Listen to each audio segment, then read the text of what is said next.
29일 0시 기준 코로나19 확진자가 경북은 28명, 대구는 29명 늘었습니다. 최근 일주일간 하루 평균 확진자는 경북이 40명, 대구가 23명입니다. 경주시가 포항시와 공동으로 30일부터 사회적 거리 두기를 2.5단계로 격상합니다.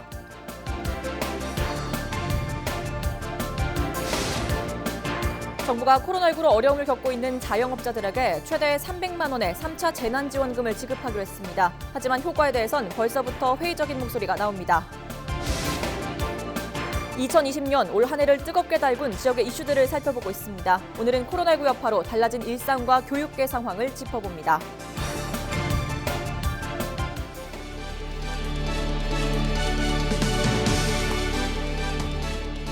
여러분 안녕하십니까? 헬로티비 뉴스 대구 경북입니다. 29일 0시 기준 코로나19 확진자가 경북에서는 28명, 대구에서는 29명 나왔습니다. 지역별로 보면 경북에서는 포항이 13명으로 가장 많은데 이 가운데 10명은 구룡포 확진자와 접촉한 것으로 확인됐습니다. 구미에서는 교회 관련 확진자가 4명 발생했습니다. 또 상주에서 3명, 안동과 청송에서 각각 2명, 경주와 영주, 예천, 울진에서 각각 1명이 확진 판정을 받았습니다. 그런가 하면 대구 지역 신규 확진자는 29명으로 이 가운데 교회 관련 확진자가 3명, 감염원을 알 수 없는 확진자가 6명입니다. 경주시가 포항시와 공동으로 30일부터 사회적 거리 두기를 2.5단계로 격상합니다. 이에 따라 단란주점 등 유흥시설뿐 아니라 노래 연습장도 30일부터 영업이 정지되며 카페는 하루 종일, 음식점은 밤 9시부터 포장과 배달만 허용됩니다. 또 마트와 상점, 영화관, PC방, 오락실, 독서실 등은 밤 9시 이후 문을 닫아야 합니다. 이 밖에 모임이나 행사는 실내외 관계없이 50인 미만으로 인원이 제한되고 문무대왕릉, 양남 주상절리공원 등 해맞이 명소는 출입이 통제됩니다. 중앙재난안전대책본부의 연말연시 방역 강화 조치에 따라 국립공원 출입 제한 명령을 어길 경우 최대 50만 원의 과태료가 부과됩니다. 경주국립공원 사무소는 1월 1일부터 1월 3일까지 남산과 토함산 등 국립공원 입장 가능 시간을 오전 7시에서 오후 3시까지로 제한하고 이외 시간은 출입을 통제합니다. 대신 국립공원 주요 명소의 일출 영상을 비대면으로 제공하기로 했습니다. 영천시가 코로나19 확산으로 어려움을 겪고 있는 농업인들을 위해 농기계 임대료 감면 기간을 연장합니다. 감면 기간은 내년 7월 말까지로 당초 이달 말까지 예정돼 있던 임대료 50% 감면 혜택을 7개월 연장합니다. 영천시 농기계 임대사업소가 보유한 농기계는 93종, 877대로 올해 2,500여 농가가 2억 3천여만 원을 감면받았습니다. 정부가 코로나19로 어려움을 겪고 있는 자영업자들에게 3차 재난지원금을 지급하기로 했습니다. 최대 300만 원까지 받을 수 있는데요. 하지만 가게 매출과 규모 등을 고려하지 않은 기준 탓에 차라리 전 국민에게 보편 지급하자는 움직임이 일고 있습니다. 전병주 기자가 취재했습니다. 점심시간, 손님들로 북적여야 할 식당이 썰렁합니다. 밤 9시 영업 제한에 5인 이상 집합 금지까지 겹치면서 저녁 장사도 포기했습니다. 3차 재난지원금 200만 원을 받을 수 있지만 월세 내기도 빠듯합니다. 손님이 거의 한 60% 정도. 집합 금지되고부터는 손님이 거의 없습니다. 거의. 도움은 그래도 안 주는 것보다는 이게 받으니까 좀 낫지 않겠습니까? 그래도. 게스트하우스와 북카페를 함께 운영하는 곳도 사정은 비슷합니다. 객실수 50%만 운영하도록 하는 방역 조치에 그나마 있던 손님들도 돌려보냈습니다. 포장 판매만 가능한 북카페에는 책을 읽으러 오는 손님들의 발길이 뚝 끊겼습니다. 차라리 처음부터 3단계로 올려서 짧고 굵게 갔다면 이렇게 자영업자의 희생도 없을 것 같은데 계속 이대로 간다면 재난지원금도 저희들한테는 크게 도움이 안 될 것 같아요. 사회적 거리두기가 장기화하고 있는 상황에서 재난지원금이 반짝 효과에 그칠 수 있다는 겁니다. 가게 매출과 규모 등을 고려해 피해 정도를 더욱 세밀하게 파악해야 한다는 게 전문가의 지적입니다. 근데 이걸 이렇게 주는 게 바람직한지는 네. 좀 회의적인 관점 생각이 들긴 합니다. 매출 금액도 다 나올 거고 네. 매출액 대비 뭐 가게세 같은 거를 다 지금은 다 공개가 웬만큼 다 추정이 되니까 네. 그래서 가게세를 직접적으로 지원해주는 쪽으로 매출액이 부족한 곳을 찾아서 재난지원금 지원 형평성 논란이 일면서 29일 청와대 국민청원 게시판에는 지원금을 1차 지원 때처럼 전 국민에게 보편 지급해달라는 글이 올라오기도 했습니다. 헬로티비 뉴스 전병주입니다. 그때는 알지 못했죠. 우리가 무얼 누리는지. 거리를 걷고 친구를 만나고 손을 잡고 껴안아주던 것 우리에게 너무 당연한 것들. 처음엔 쉽게 여겼죠.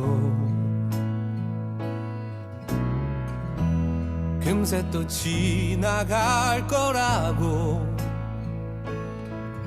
봄이 오고 하늘 빛나고 꽃이 피고 바람 살랑이면은 우린 다시 돌아갈 수 있다고. 우리가 살아왔던 평범한 나날들이 다 얼마나 소중한지 알아버렸죠.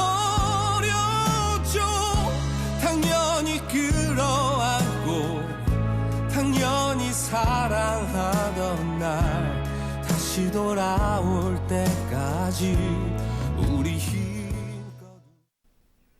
2020년 올 한 해를 뜨겁게 달군 지역의 이슈들을 짚어보는 시간입니다. 연초부터 시작된 코로나는 우리 사회 전반의 많은 것들을 바꿔놓았죠. 코로나로 달라진 일상, 박은경 기자가 취재했습니다.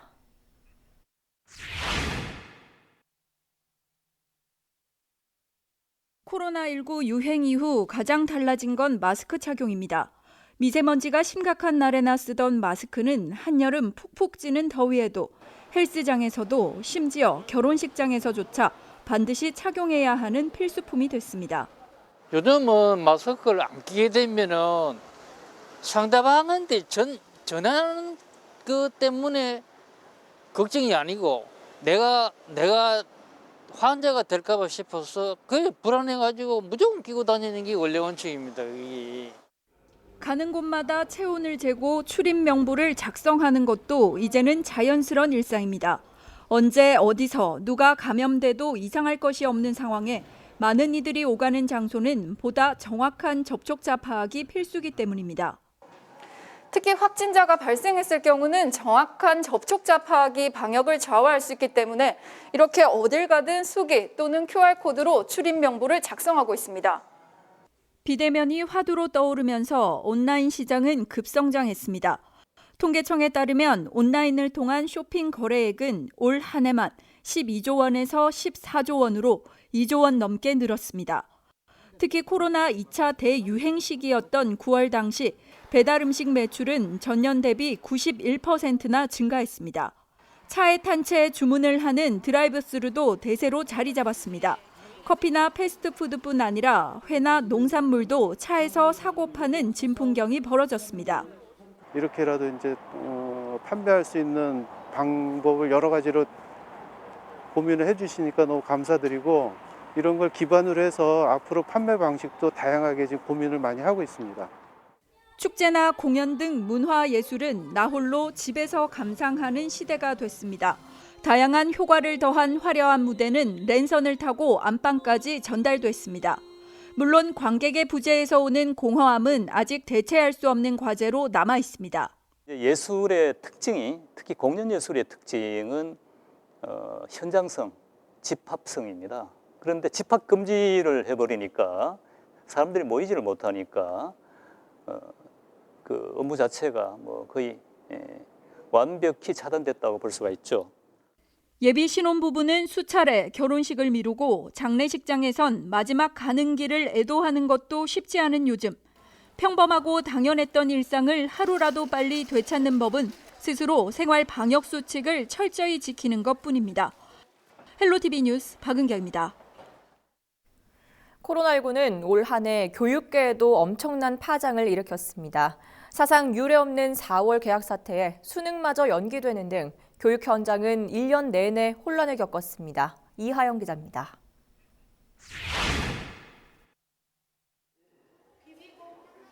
연초부터 불거진 코로나19 사태로 초중고 개학은 계속 미뤄졌습니다. 4차례의 연기 끝에 4월 9일 사상 초유의 온라인 개학을 맞았습니다. 준비 없이 시작된 비대면 수업은 많은 시행착오를 겪었습니다. 사람들이 한 번에 출석 체크하기 때문에 한 번에 들어오거든요. 그럴 때 이론 수업 알아서 네트워크가 잠깐 꼬일 때도 있고 너무 많아서 서버가 터지는 경우도 있고 그런 경우도 있어서 그것 때문에 살짝 불편하기도 해요. 대학교도 혼란스럽긴 마찬가지였습니다. 비대면 수업이 계속되자 학생들은 학습권을 제대로 보장받지 못했다며 등록금을 돌려달라 외쳤습니다. 사이버대학 평균 등록금이 144만 원인 걸로 알고 있습니다. 근데 저희가 이제 사립대학 등록금 평균이 370만 원인데 저희가 사이버대학처럼 온라인으로 수업을 다 받고 있으니 모든 과목이나 모든 교수님들이 강의가 다 질이 낮아진 건 아닙니다. 아니지만 전체적으로 봤을 때 오프라인 수업보다는 온라인이 확실히 수업의 여건이 떨어지는 건 확실한 거니까 등록금 반환이 이루어져야 한다고 생각을 합니다. 대학 수학능력시험은 도입 이후 사상 처음 12월로 연기됐습니다. 수험생들은 마스크를 낀 채 칸막이가 있는 책상에서 시험을 치렀고 각종 대입 일정은 줄줄이 늦춰졌습니다. 수능 이후 코로나19 3차 대유행이 본격화되면서 다시 모든 학교가 원격 수업으로 전환하는 등 비상사태를 맞고 있습니다. 헬로티비 뉴스 이하영입니다.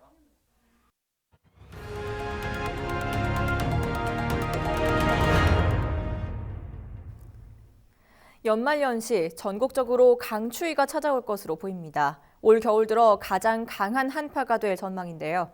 LG 헬로비전 재난전문위원인 김승배 한국기상산업협회 본부장과 함께 연말 한파와 관련한 이야기 나눠보겠습니다.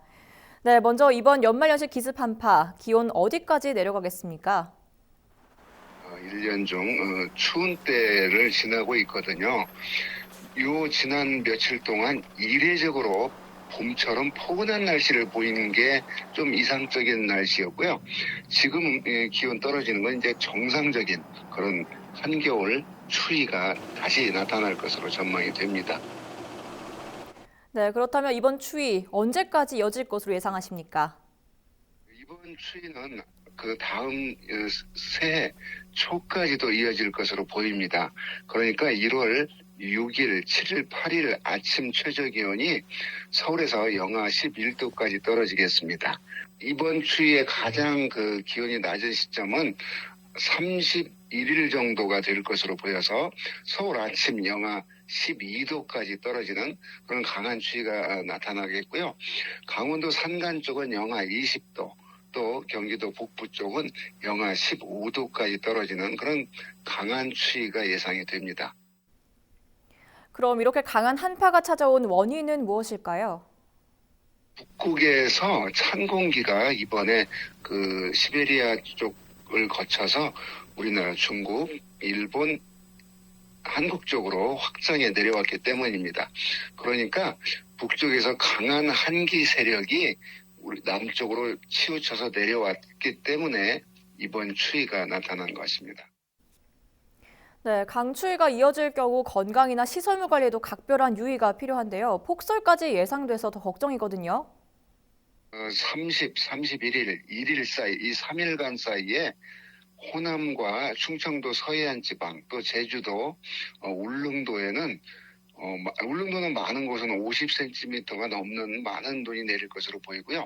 서해안과 제주도 지방에서는 많은 곳은 30cm가 넘는 폭설이 예상이 되는, 이게 이번 연말 연시 기상 특징일 것으로 보입니다.